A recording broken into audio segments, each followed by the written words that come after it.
we have high-performance CPUs and CPU cores, and then we have our Radeon discrete graphics that we've successfully been able to integrate into our APUs or CPUs and take that discrete graphics technology that works across so many PC games that are out there, just seamlessly for desktop and laptop PCs. We've been able to combine that into one component and have it operate not just at high performance, but also at very efficient and very low power. Our software technologies and our upscaling technologies, like our Fidelity FX Super Resolution and our AMD Fluid Motion Frames technology, they give you the ability to improve the performance considerably on these devices without increasing the power draw. It's enabled us to build an overall solution with these PC gaming handhelds that have never really been possible before, and that no other solution can really deliver.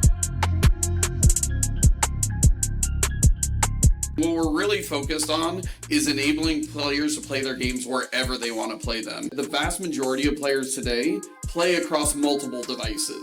They don't only play on PC or only on console.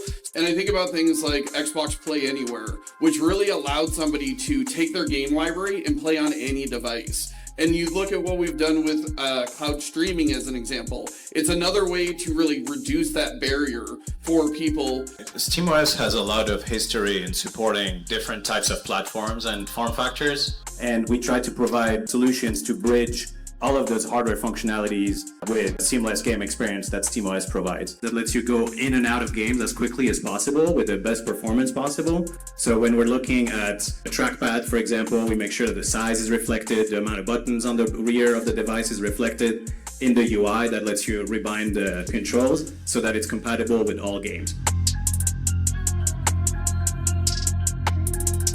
The traditional way of rendering graphics is you tend to throw more compute at rasterization capabilities or ray tracing capabilities. We're starting to generate pixels using AI technology more efficiently. So what that's enabling us to do is give gamers more performance, more perceived performance, without having to burden the platform with more power consumption, for example, which in form factors like PC handhelds, power consumption is one of the most critical factors, even more so than in a gaming laptop, because you're working with a smaller battery.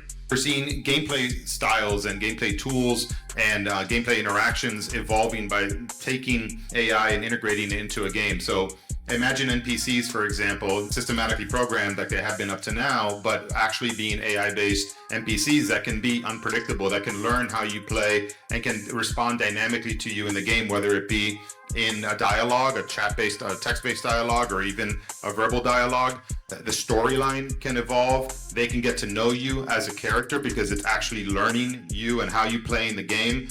The game can dynamically react to you and what your game style is, so that it can always keep it challenging for you. And if you're getting stuck into a situation, it can adapt to keeping the game engaging for you, because it can be a truly machine learning based game and respond to how you're playing that game and to keep it engaging and interesting for you.